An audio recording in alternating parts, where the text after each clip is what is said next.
նախագահ Դոնալդ Թրամփը Իսրայելի վարչապետ Բենյամին Նեթանյահուի հետ բանակցությունների ժամանակ հայտարարել է. մտադիր է դիվանագիտությամբ հարթել ԱՄՆ-ի եւ Իրանի միջև քաղաքական ճգնաժամը, հայտնում է Axios-ը։ Թրամփը Նեթանյահուին ասել է, որ իրանցիները համառ են եւ ինքը հիասթափված է նրանց պահվածքից, բայց կարծում է, որ նրանց կարելի է համոզել գործար կնքել եւ ցանկանում է տեսնել, ինչ տեղի կունենա բանակցությունների հաջորդ փուլում, հայտնում է Պարբերականը։ Ըստ տվյալների, Իսրայելի վարչապետի հետ զրույցում Թրամփն ընդգծել է խնդիրը լուծելու ցանկությունը բանակցությունների, այլ ոչ թե ռումբերի միջոցով։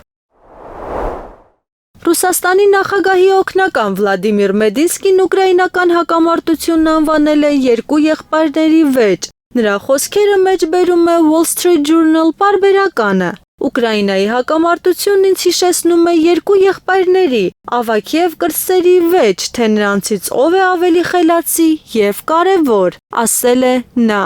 Նրա խոսքով հակամարտությունը միայն խորացնում է հակասությունները երկու երկրների միջև եւ հենց այդ պատճառով էլ Ռուսաստանը ձգտում է հնարավորինս շուտ ավարտել այն։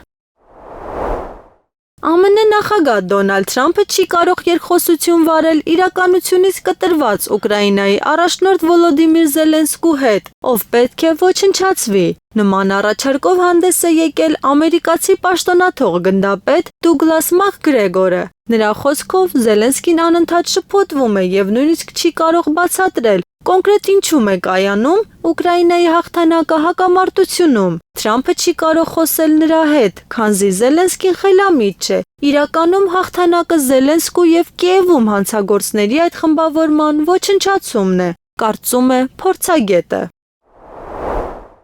Մոսկվայի եւ Վաշինգտոնի միջև բարձր մակարդակի առերես շփումներ են ծրագրվում, սակայն Ռուսաստանի նախագահ Վլադիմիր Պուտինի եւ ԱՄՆ նախագահ Դոնալդ Թրամփի հանդիպման վերաբերյալ կոնկրետ պայմանավորվածություններ դեռ չկան, հայտնել է ԱՄՆ-ում ՌԴ դեսպան Ալեքսանդր Դարչիևը։ Դիվանագետը նշել է, որ նման շփումները պահանջում են մանրակրկիտ նախապատրաստություն, նշանակալի արդյունքների հասնելու տեսանկյունից։ Պլանավորման համատեքստում դրանք ենթադրվում են, սակայն այս փուլում ուղիղ երկխոսությունն ու ազդանշանների փոխանակումն ամփոփվում են ինտենսիվ հեռախոսային շփմամբ, ասել է Դարչիևը, պատասխանելով այն հարցին, նախատեսվում է արդյոք Պուտին-Թրամփ առերես հանդիպում։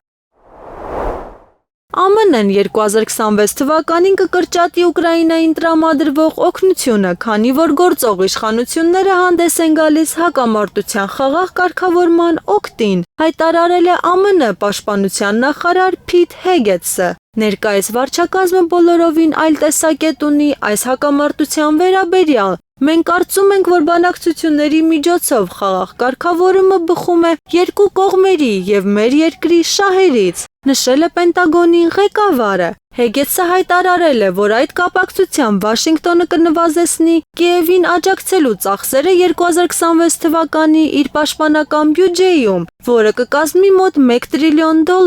Նախարարի խոսքով միջոցների մեծ մասը կուղղվի ամերիկյան զինված ուժերի վերականգնմանը։